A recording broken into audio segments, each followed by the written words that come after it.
Shalom saudara, saya percaya kita dalam keadaan baik dan luar biasa. Pada Voice of Pentecost kali ini, kita akan membahas mengenai apakah orang yang sudah meninggal dapat menjumpai kita?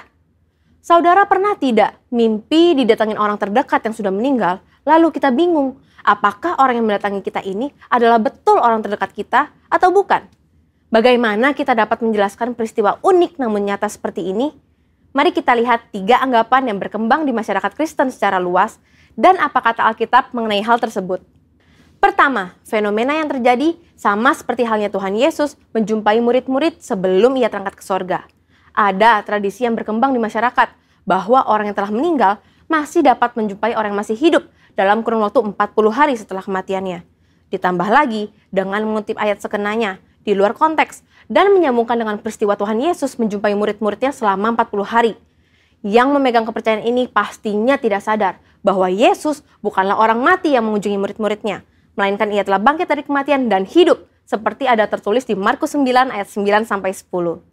Jadi, anggapan bahwa orang meninggal dapat menjumpai kita sebagaimana Tuhan Yesus adalah sebuah pemahaman yang keliru dan tidak sesuai dengan kebenaran Alkitab. Kedua, fenomena yang terjadi sama seperti saat Musa dan Elia menjumpai Tuhan Yesus di Bukit Transfigurasi. Sebagian orang mungkin beranggapan bahwa peristiwa ini dapat menjadi sebuah pijakan untuk menyatakan bahwa orang yang telah meninggal, yaitu Musa, menjumpai Tuhan Yesus dan bercakap-cakap dengan Yesus. Dalam konteks ini pun tidak tepat jika dijadikan landasan kepercayaan orang yang sudah meninggal masih dapat menjumpai manusia yang hidup. Sebab pada waktu itu Tuhan Yesus berubah rupa atau dalam bahasa Yunani disebut sebagai metamorfo. Sehingga baik Tuhan Yesus, Musa maupun Elia bersama-sama berada dalam dimensi yang berbeda dengan manusia pada umumnya. Dalam hal ini adalah Petrus, Yakobus, dan Yohanes yang menyertai Yesus pada saat itu. Ketiga, fenomena yang terjadi sama seperti ketika Saul berjumpa dengan Roh Samuel. Terdapat 2 penafsiran yang berkembang terkait dengan fenomena ini. Ada penafsiran yang mengatakan roh yang muncul itu bukanlah Roh Samuel. Dan penafsiran lainnya mengatakan itu benar Roh Samuel, tetapi atas izin Tuhan untuk memberikan pelajaran dan peringatan kepada Saul. Nah, terlepas apakah kita berada dalam golongan yang meyakini itu adalah Roh Samuel ataupun bukan, Alkitab jelas menyatakan bahwa pemanggilan arwah, bertanya pada arwah yang dilakukan oleh Saul adalah pelanggaran terhadap firman Tuhan dan merupakan dosa. Karena itulah Saul mati. Tuhan Yesus seringkali menggunakan perumpamaan dalam mengajar agar lebih mudah dipahami. Dalam Lukas 16 ayat 19-30, Tuhan Yesus menyampaikan perumpamaan tentang orang kaya dan Lazarus. Dari sini kita dapat mempelajari bahwa ada jurang pemisah dalam dunia orang mati yang memisahkan 2 kompartemen yang berbeda, yakni Hades dan Firdaus. Pelajaran berikutnya adalah tidak diperlukan orang yang telah meninggal untuk mengunjungi orang yang masih hidup untuk menyampaikan pesan khususnya terkait pertobatan, sebab sudah ada pada mereka kitab suci. Mungkin ada saudara yang masih bertanya, lalu bagaimana mimpi yang tidak bisa kita rencanakan bisa terasa sangat nyata, seakan-akan orang yang sudah meninggal datang menjumpai kita? Setiap orang pasti pernah mengalami mimpi. Terkait dengan mimpi, Leland Ryken, seorang profesor emeritus bahasa Inggris yang juga adalah penata gaya sastra dari Alkitab English Standard Version, dalam Dictionary of Biblical Imagery menjelaskan, arti dreams and visions adalah mimpi akan muncul sesuai dengan kondisi yang sedang dialami manusia pada hari itu. Seperti yang dicontohkan dalam kitab Yesaya 29 ayat 8. Saat seorang yang lapar bermimpi ia sedang makan, tetapi ketika bangun, ia masih tetap lapar. Atau bisa juga saat merindukan seseorang hari itu, ia bisa bermimpi bertemu dengan orang tersebut. Dalam Alkitab, kita mendapati begitu banyak ayat yang menyatakan bahwa Tuhan menjumpai orang melalui mimpi. Tuhan memberikan pesan peringatan agar jangan sampai berbuat dosa. Tuhan memberikan pesan atau berbicara kepada orang tersebut. Tuhan mengabulkan permintaan, dan sebagainya. Namun, Alkitab tidak pernah menuliskan tentang orang yang sudah meninggal menjumpai orang yang masih hidup melalui mimpi.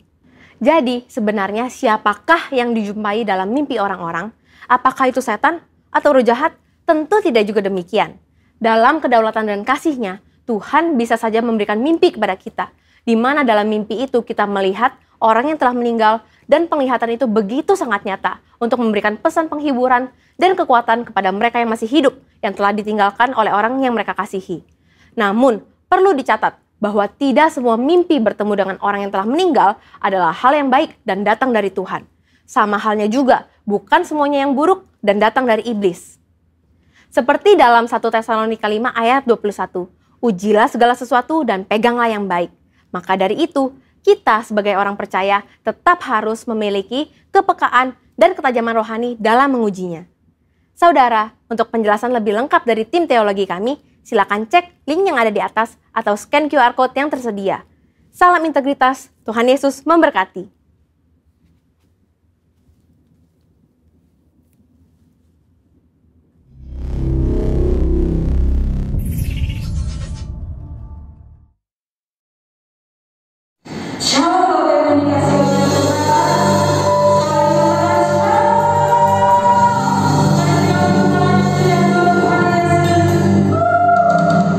Kita tiba di penghujung bulan Agustus di minggu yang terakhir, biarlah di minggu yang terakhir ini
Ibu, jemaat Tuhan yang berbahagia, mari kita mempersiapkan hati kita untuk mendengar firman Tuhan. Sebelumnya mari kita mohon berkat daripada Tuhan. Kita berdoa. Maha besar Bapa di sorga, di dalam nama Yesus Kristus Tuhan dan Juru Selamat kami berterima kasih kepadamu oleh karena pertolongan dan penyertaan Tuhan. Telah memelihara kami Tuhan sepanjang 1 minggu ini. Dan minggu ini adalah minggu yang terakhir di bulan yang ke-8 tahun 2021 ini. Kami masih diberikan kesempatan untuk melihat kebahagiaan yang Tuhan telah berikan kepada kami. Oleh sebab itu Tuhan, kami percaya akan kasih-Mu, kami percaya akan kuasa-Mu, pemeliharaan-Mu sempurna atas kami. Oleh sebab itu kami mau mendengarkan firman Tuhan. Kami mohon berkat, kuasa, dan hikmat atas kami sekalian. Melalui pemberitaan firman Tuhan, melalui firman Tuhan ini dapat menguatkan, menghibur, dan memberikan kami damai sejahtera. Di dalam nama Yesus Kristus, firman Tuhan yang hidup, kami berdoa. Amin. Mari kita baca firman Tuhan dari Mazmur pasal 139 ayat 23 dan 24. Demikian firman Tuhan.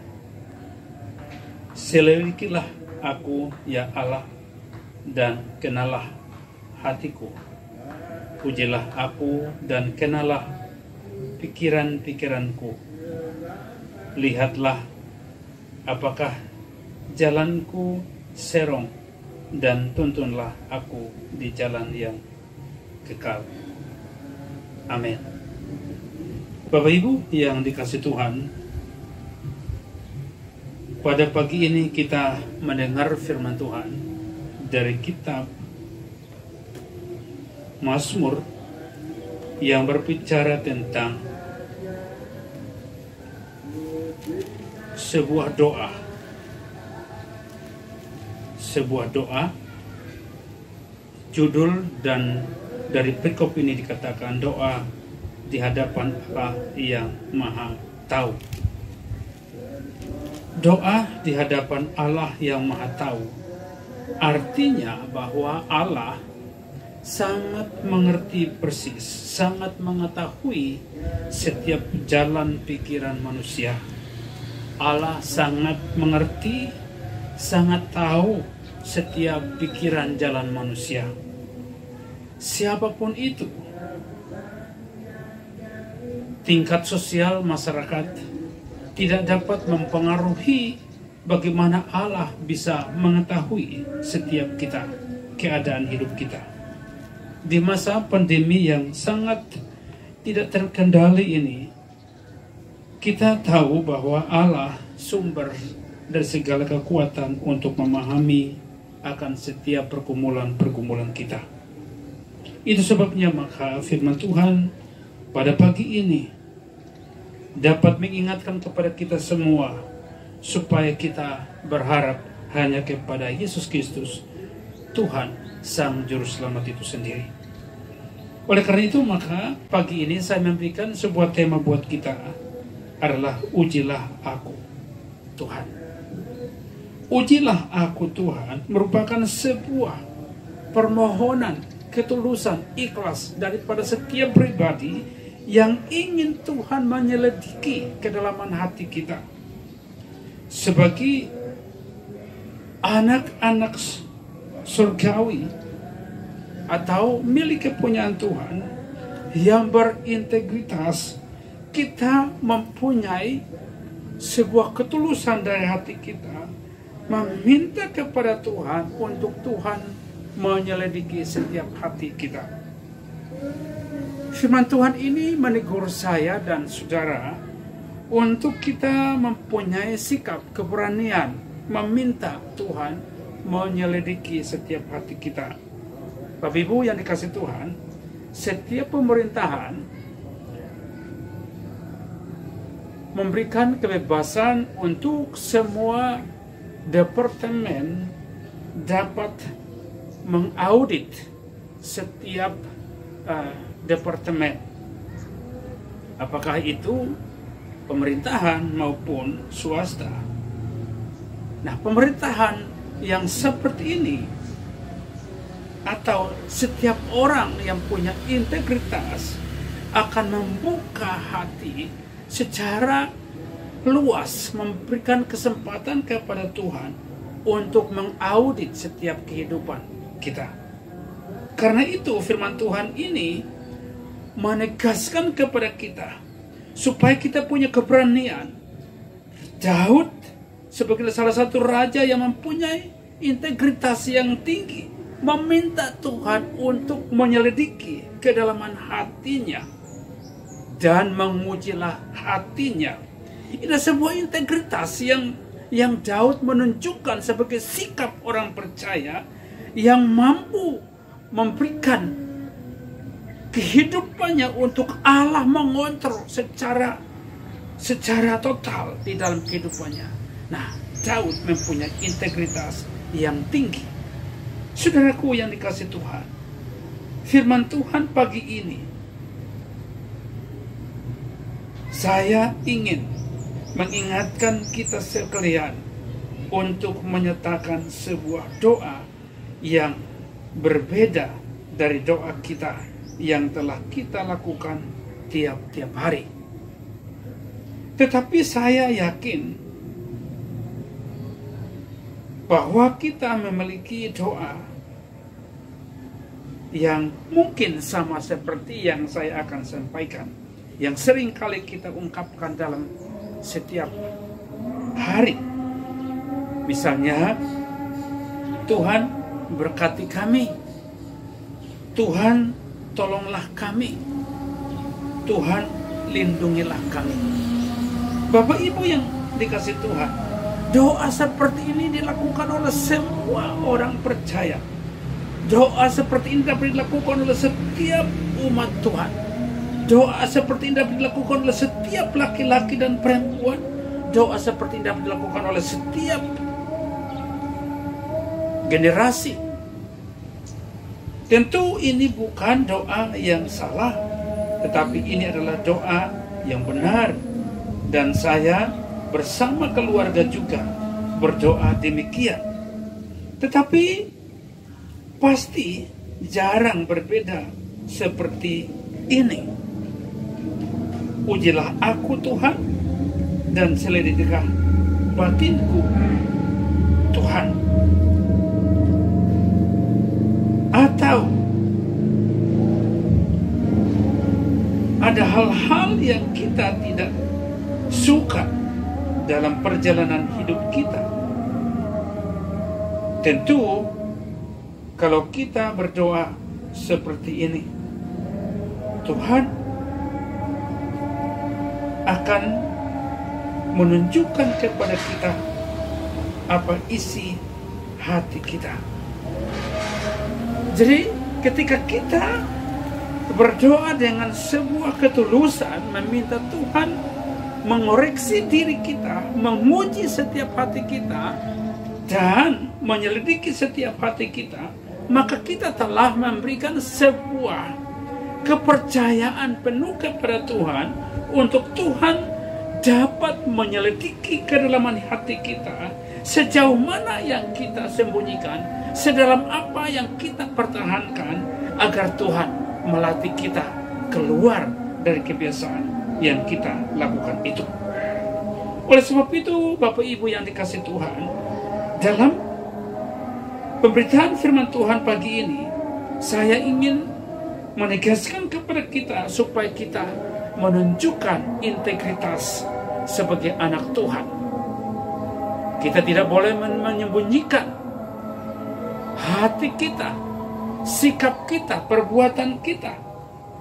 Kita tidak boleh menyembunyikan dosa. Kita tidak boleh menyembunyikan hidup kita yang kelam, yang gelap daripada Tuhan. Namun sebaliknya kita meminta Tuhan untuk menyelidiki hidup kita, menguji hidup kita. Sama seperti instansi pemerintah ataupun swasta yang telah menunjukkan integritasnya, memberikan kepercayaan kepada pihak audit untuk mengaudit departemennya agar menjadi departemen yang layak sebagai warga bangsa yang harus bayar pajak dan sebagainya. Dan jangan berpikir bahwa Tuhan akan mengatakan, wah, aku telah mengenal isi hatimu. Kamu adalah orang yang kuat, yang kuat dan luar biasa. Tentu saja itu bukanlah apa yang akan Tuhan katakan dan tunjukkan kepada kita setelah Tuhan melihat isi hati kita, atau setelah Tuhan menguji setiap hati kita, atau setelah Tuhan menyelidiki setiap kedalaman hati kita. Karena itu sesungguhnya banyak hal jahat dan kesombongan di dalam hati kita perlu kita mengakui di hadapan Tuhan. Raja Daud telah menunjukkan sebuah identitas, sebuah jati dirinya sebagai anak Tuhan yang tulus membuka hatinya, mempercayakan hidupnya untuk Tuhan menyelidikinya dan mengujinya. Saudara-saudaraku yang dikasihi Tuhan, Yeremia pasal 17 ayat yang ke-9 dikatakan demikian. Betapa liciknya hati, lebih licik daripada segala sesuatu. Hatinya sudah membatu, siapakah yang dapat mengetahuinya? Bahwa setiap orang, firman Tuhan katakan bahwa bangsa Israel adalah bangsa yang keras, bangsa yang tengkuk hatinya, bangsa yang melawan Tuhan. Karena itu Tuhan membuang bangsa Israel ke tempat pembuangan sampai pada batas waktu Tuhan mengembalikan mereka kembali ke tanah perjanjian. Saudara-saudaraku yang dikasihi Tuhan, betapa liciknya hati, lebih licik daripada segala sesuatu. Hatinya sudah membatu, siapakah yang dapat mengetahuinya? Maka kitalah yang membutuhkan Yesus Kristus untuk memberikan kepada kita sebuah hati yang baru, yang mencintai kebenaran. Saya ulangi, maka kita yang membutuhkan Tuhan Yesus Kristus untuk memberikan kepada kita sebuah hati yang baru, yang mencintai kebenaran. Orang yang mencintai Yesus, orang yang mencintai Tuhan, mereka akan melakukan kebenaran. Poin yang pertama, perlu kita memohon kepada Tuhan untuk merinci, mengoreksi hati kita. Kita memohon kepada Tuhan untuk Tuhan merinci kita, mengoreksi kita, setiap hati kita. Merinci artinya satu persatu sikap, tingkah laku, dan perbuatan kita. Kita tidak boleh menyembunyikannya di hadapan Tuhan, tetapi kita mempersilahkan Tuhan.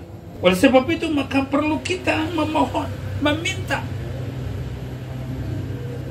Daud telah menunjukkan sebuah sikap adil, tulus, dan ikhlas untuk Tuhan merinci hidupnya, mengoreksi hatinya.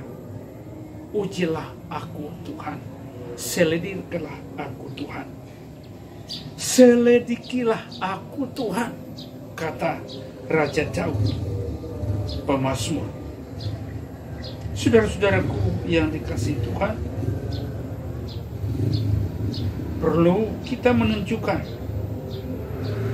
integritas sebagai orang yang percaya, yang melakukan kehendak Tuhan. Yang kedua, perlu kita meminta kepada Tuhan untuk menilai hati kita.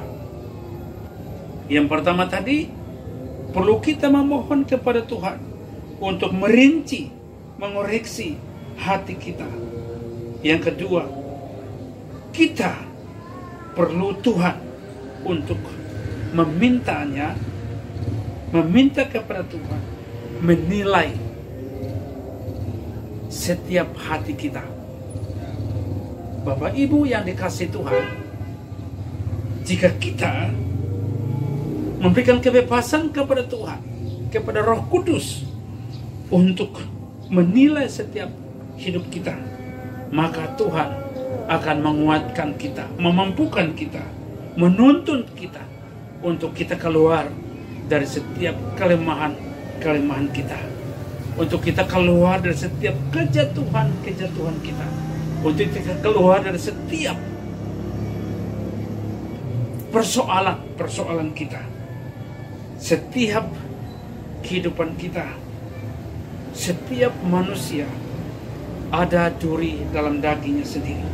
Oleh sebab itu maka kita mau menyerahkan hidup kita kepada Tuhan, untuk Tuhanlah yang menilai kita, menilai perbuatan kita, menilai sikap kita, menilai perkataan kita, menilai perbuatan kita sehari-hari. Saudara-saudaraku yang dikasihi Tuhan, Raja Daud menyerahkan hidupnya kepada Tuhan. Raja Daud meminta kepada Tuhan. Raja Daud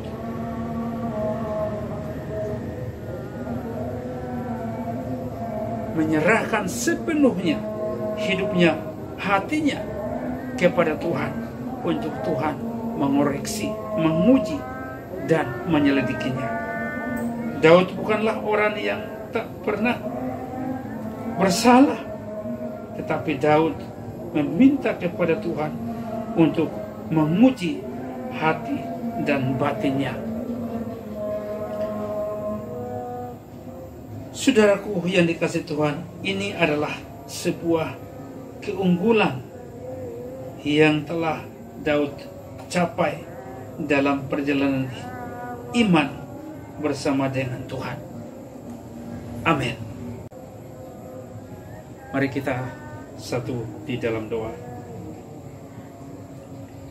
Kami bersyukur kepadamu Bapa pada pagi ini.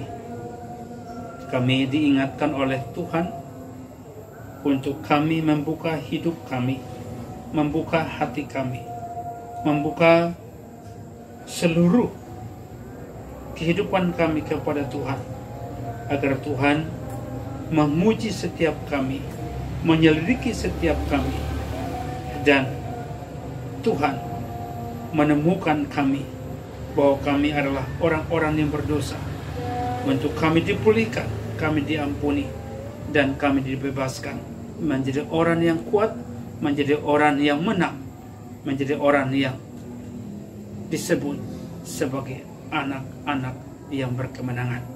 Terima kasih Bapa untuk firman-Mu yang telah mengingatkan kami, menguatkan kami pagi ini. Biarlah firman Tuhan ini sampai kepada umat-Mu, jemaat-Mu yang telah mendengar dari rumah mereka masing-masing. Di dalam nama Tuhan Yesus Kristus kami berdoa dan mengucap syukur. Jemaat Tuhan, mari kita arahkan hati kita kepada Tuhan, dan terimalah berkat Tuhan. Berkat damai sejahtera yang berlimpah-limpah dari Bapa di sorga, melalui Yesus Kristus Tuhan dan Juru Selamat kita yang telah mengorbankan dirinya di kayu salib, serta pertolongan Roh Kudus kiranya menyertai saudara mulai dari sekarang sampai selama-lamanya. Amin.